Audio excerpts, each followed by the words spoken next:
How are you all today? Do you know where you live? With the confusions and chaos of our everyday life, it is quite easy to forget that we all live on a small blue planet named Earth.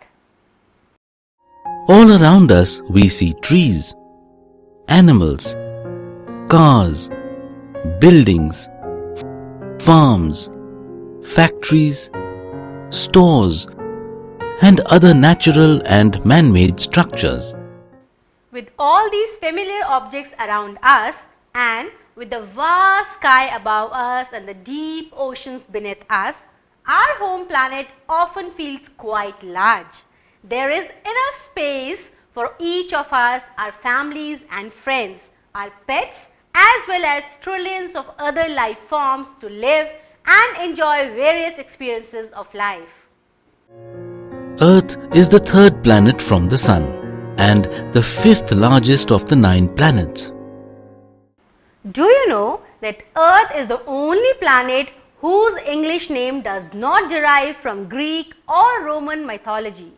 The name comes from Old English and Germanic languages. There are, of course, hundreds of other names for the planet in other languages. The Earth is unlike every other planet in the solar system in a number of different ways, which we will discuss in the later part of this lesson. Besides being the most interesting and unique of all the planets, our Earth is also the most beautiful planet. From space, the Earth's white clouds, blue oceans and brown lands seem to shine against the black backdrop of our solar system. The Earth appears to be flat to a person who lives on the surface. But in reality, the shape of the Earth is like that of an orange. It is round and is slightly flattened at the top and bottom. But who proved this? It all happened about 500 years ago. Ferdinand Magellan, a Portuguese sailor, set off on a voyage from Spain and sailed west. After 3 years, his ship reached the same place from where he started. He proved that the Earth is round. Above the Earth is the sky. This is one of the first questions that children often inquire of their parents. What makes the sky blue? Why it is not red, pink or green? The Earth's atmosphere is filled with trillions of tiny dust particles. Most of these particles or particulates are too small to be seen with the human eye. As the light from our sun shines into the atmosphere, most of the colors are able to reach the Earth's surface uninterrupted. But the path of the blue light gets interrupted by the particles in the atmosphere and the blue light is scattered in every direction. This blue light bounces from one particle to another particle in the sky until it evenly reaches our eyes. The sun, the stars and the moon are heavenly bodies in this empty space. The sun has planets and other objects moving around it.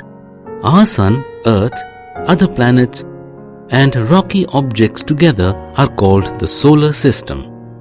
Our Earth goes around the sun. There are other heavenly bodies that also circle the sun. These bodies are called planets. The Earth is a planet too.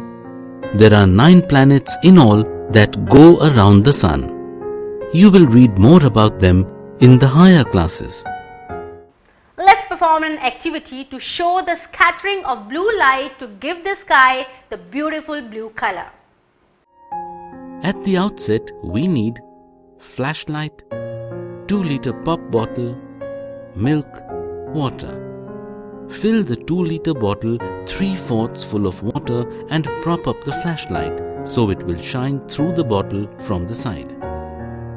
Add a teaspoon of milk to the water. Put the cap on the bottle and shake to mix up the water and milk. What do you see? Keep adding milk until you start to see a blue light that is scattered to your eyes from the mixture. Once you see the blue light, add more milk to the mixture until you see more of an orange or red light. Just like the atmosphere, the mixture also scatters of the blue wavelength than any other color. This is why our sky is blue.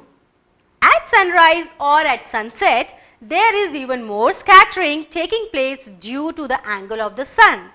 This causes the reds and oranges to scatter into our atmosphere. That's why our sunsets and sunrises are so colorful.